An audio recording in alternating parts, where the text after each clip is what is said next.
Welcome,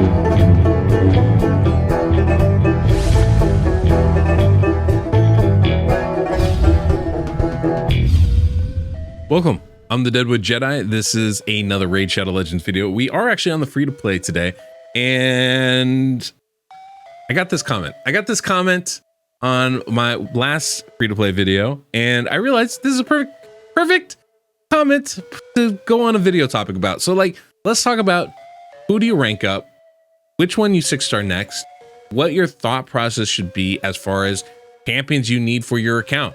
And I'm gonna go through what I did on my free-to-play and what you guys probably want to do for yours as well, and kind of understanding that process of what you need for your team. So yeah, let's dive into that. Hey, just a friendly reminder, if you haven't already, take a moment and hit that subscribe button as well as that notification bell so you don't miss the next one of these videos that comes out. And of course, if you guys need help with your account, you can go to my website, DeadwoodJedi.com, where I'll be happy to look at your squad and make whatever improvements are needed to be made. But when I'm doing that, I still want to play my own account. That's why I use BlueStacks, which you'll find linked down below in the pinned comment and description of this video. BlueStacks is a great way to run multiple instances of the game on your computer at the same time. And if you enjoyed today's music, we have that SoundStripe link down below in the pinned comment and description of this video as well. Use code DeadwoodJedi, save 15%. So understanding which champions you want to 6-star next, I think is a pretty common thing that people struggle with. I struggle with it. I'm always wondering, is this the champion I want to level up or not? And it can get a little dicey, right? Because the thing is generally you're leveling up champions for specific parts of the game, right? For content itself. Am I struggling with clan boss? Well, I want to rank up a clan boss champion. Is it dungeons and I want to rank up a dungeon champion? That sort of thing. But the hard part is, you never really know what area a champion's going to be good for until you actually play with them. And so that can always be a little bit tricky where you're like, I think this could be a good addition for this team, but I'm not sure about that. Do I want to invest my resources? It always gets a little dicey, right?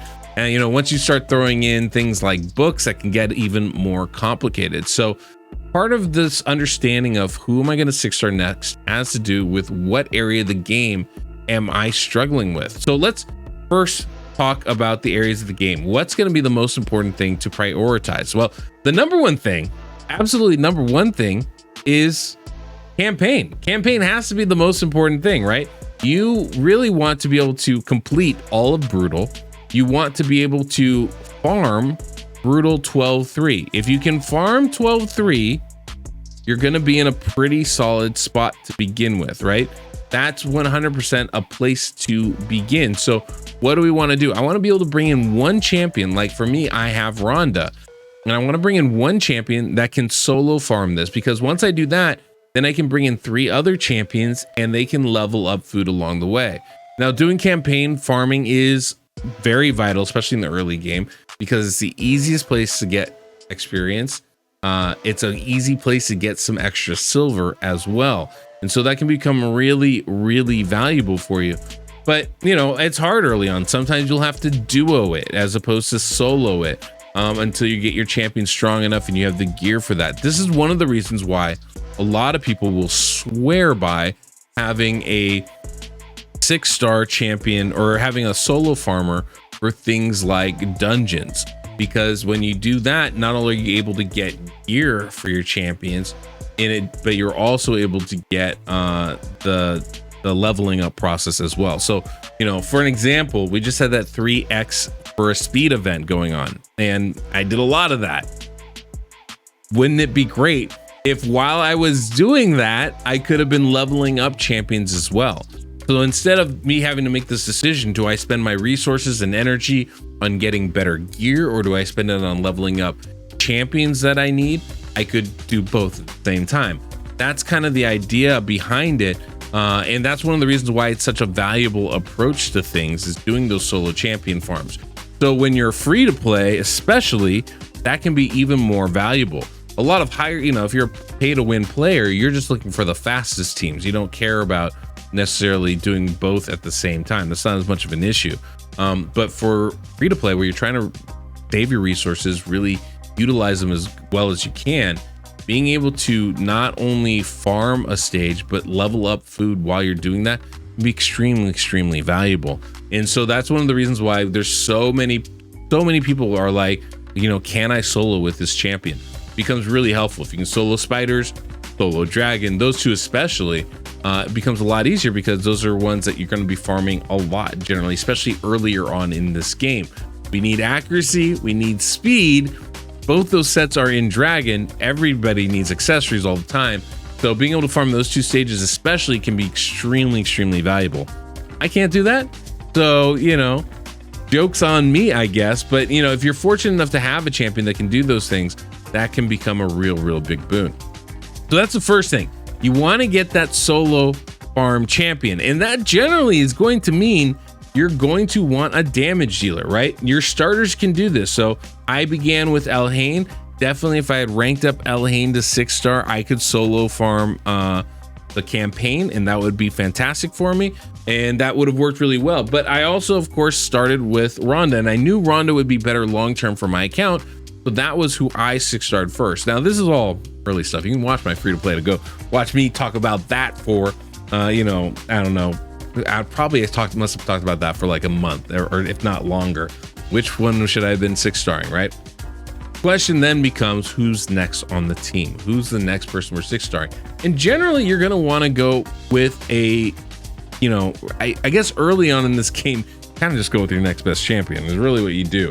But it's generally going to fall under two categories. I already have my damage dealer, right? That's my farmer, and that's who I've ranked up first. So whether that's your starting champion like Elhain or Kale or, you know, whoever else, Aethel, Gaelic, all of those are fine. You know, or maybe it's somebody else like I did with Rhonda. It doesn't matter. The second champion is going to be somebody to help them out. So we're talking about, you know, if I'd like to break down my champions into kind of roles, I either like my carry champion, speed buff champion, or a setup champion, right? So in this scenario, I'm thinking Elva for me was a no-brainer. She was my best champion. She provided healing, she provided speed, block debuffs, cleansing. There's a lot of stuff, revive, that would made her a no-brainer choice for me. But even if I hadn't pulled Elva, one of my next champions that I 6-starred was Deacon Armstrong, and I think that's another great choice. Provides a lot of speed boost, which helps you take turns, leech ability, which can help you heal, and decrease defenses in AoE, which makes for great setup to help, you know, really, what do you call it, emphasize the abilities of my damage dealer, right? So either approach would have been fine no matter what I was going to do, but that's kind of the idea, is I want somebody to help them out. Somebody like a Jareg would be okay, but not my preferred choice, right? These provides a little bit of healing, but not enough. Provides some protection, but not enough.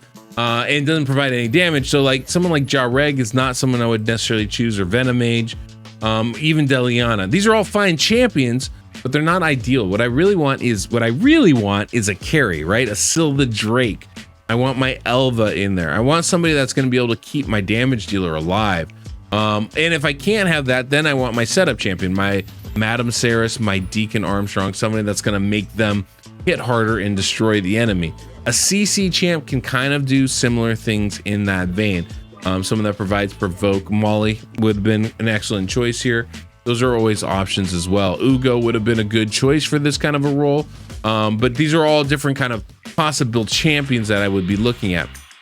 But those are all early game questions. What happens when we get later on in this game, right? I'm 100 days in, 104 days into this, I think it is. So what do I do at this point? What am I looking for now? Well, at this point, I have a pretty solid balance of champions. You know, you'll notice one of the things I've done is, you know, the champions I do have 6 stars. I have, what, 7 of them now? 8 of them? I have 8 of them. Wow, more than I realized.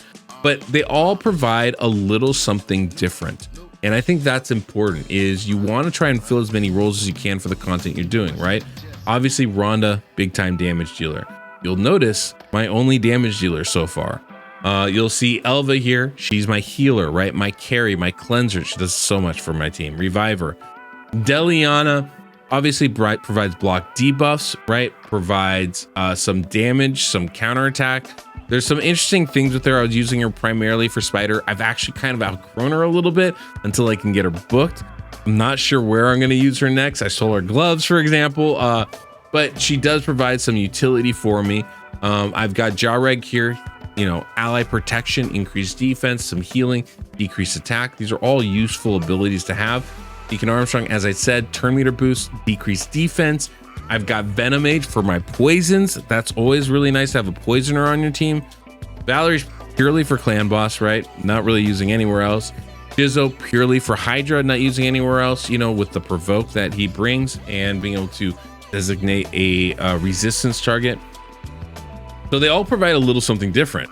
At this point, I need to figure out what content do I want to hit next, right? Am I struggling with clan boss? No, I'm doing fine on clan boss. There's no clan boss champions. I really need to build up here, right? At some point, I think Rosin is somebody I'm going to look to bring into my clan boss team, probably in substitute for Rhonda, so I can free her up for primarily to be used for arena. We'll test that out at some point. It might not work. I might end up just going back to Rhonda, but that's something eventually. But that's down the road. I'm already 3 King Ultra Nightmare. I don't need Rosin. You know, there's nothing I need in clan boss right now. So what's the next thing that I'm looking at? I'm looking to do, obviously I want to get my dungeons up. Am I able to do stage 20 and all of those? If not, that's what I'm looking to improve. And so I want to rank up a champion that's going to help me with those. That has to be the second thing after clan boss, right? So you start off with your campaign. Then you're really focused on clan boss being the next thing, because that's where you get the best rewards. After that, it's about dungeons, so I can get better gear so that I can do all that content a lot easier, right? So that becomes the big thing after that. After that, now we're talking about 2 different areas of the game. We're talking about Hydra and Arena. Those are really the last 2 spots that we really need to focus on. Yes, I could focus on Doom Tower, but I think at these early levels, I only have 8 champions that are 6 stars. Only 8. I think I'm not at the point where I want to prioritize, you know, specific champions or Doom Tower bosses. That seems like a waste of resources. So what I want to do is prioritize champions for those other 2 areas of the Hydra, where again, I'm getting some good rewards, whether that's Mithrala fragments or that's just soul stones. Either way, those are very beneficial things for my account. Not to mention the gear itself. Or I want to focus on Arena, where again, I can get those medals, where I can improve my Great Hall, and that's always going to be an important thing to do. So I need to evaluate my account. What do I need, and what's the most important thing for me to get right now? Well, I can see, definitely, obviously, you guys know I'm pushing for Hydra. That's the area that I want to do next. So for me on my account, that's going to be my priority. This is why Molly was my next 6-star champion, right? This is my 9th 6-star champion. She's going to provide me some provoke. She's going to provide me some turn meter boosts. She's going to provide me some, hopefully a mischief head target. Also, hopefully a reviver, right? Like definitely something that's going to be valuable. I'm already doing all the dungeon stages, so that's not it. The other thing that I could really focus on would be for Arena. I could use another damage dealer, because right now I have Jareg in the team. If I can go first, Jareg's kind of not needed if I could just kill the enemy. So being able to use Elva, Deacon, Rhonda, and maybe a Genbo would probably be the best approach. I'm not there yet, but that is something I'm considering, and somewhere I'm probably going to want to go next. However, like I said, Hydra's my focus. So yes, Molly was there because I think she's going to provide a lot of utility, and I don't need books to make her effective.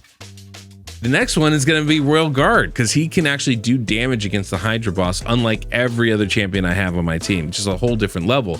So those become my focus. And who else? Ugo.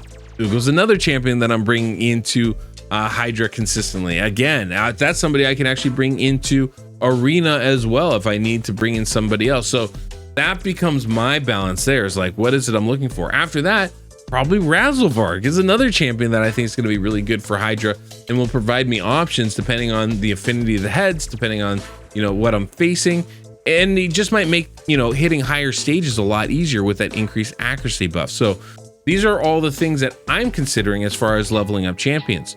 I have a champion, Urogrim, who's incredibly good champion. You know, really has some potential to help me, you know, maybe not solo, but duo some content in this game. Not highest on my list of champions right now to rank up, because he's not helping me in the areas I need the most help in. He's going to be great in dungeons, in Doom Tower. Not really necessary for, you know, the things that I need right now, which is Hydra and Arena. So for me, it's all about understanding what areas of the game I need improvement in, What am I lacking to improve in those areas? And do I have champions that can fill those roles? If I have the champions that can help me with those areas, help fill those roles or improve the roles I already have, those are probably going to be the priority champions that I'm going to be ranking up, right? So understanding, you want to get that campaign farmer, then you're trying to do clan boss. After that, get those dungeons all up to at least stage 20, and then you start branching out into Hydra, into Arena, into Doom Tower, and start doing those next pieces. So for me, that's my advice. Like, people ask all the time, who should I level up next for, who might be my next 6-star champion? That's my thought process I go through when I'm trying to figure that out. And so that becomes my approach. And, doing that has worked for me pretty good so far. And also it helps me stay focused on different areas of the game that I want to stay focused on. So right now, obviously it's Hydra. Hydra is my big thing. So we've got Molly up. The next one's Royal Guard. The next one after that is probably Ugo and then Razzlevarg, maybe vice versa. Raz seems pretty fun. I wouldn't mind playing with him. So, that becomes the focus and the approach that I'm going to be taking to getting that stuff done. So that's it. Hopefully that's helpful for you guys. And it just provides a little bit of a different bit of insight as far as which champion you want to rank up. But yeah, making sure that you have those roles filled, getting that debuffer off for your team, having some kind of crowd control, which is definitely something my account's missing. If I had a really good crowd control champion, obviously I have some provoke, but I'd love like a AoE freeze, AoE stun kind of champion. That would do a lot for my account. I feel like a miscreated monster would be very nice. But those are some things that I would really enjoy having on my squad that are missing, but I have the rest of it, right? I have my damage dealer, I have my carry, my healers, my revivers, I have my speed champions, I have my debuff champions, all that stuff are things that I need on my account. I mean, that I have really, but that are really vital to advancing. And so that becomes pretty big, but you have all those things. It's a pretty big step forward for where you want to get to. So anyway, that's all we got for today, guys. Appreciate you all sticking around. Hopefully this was insightful and helpful for some of you out there. And until next we meet on the Deadwood Jedi.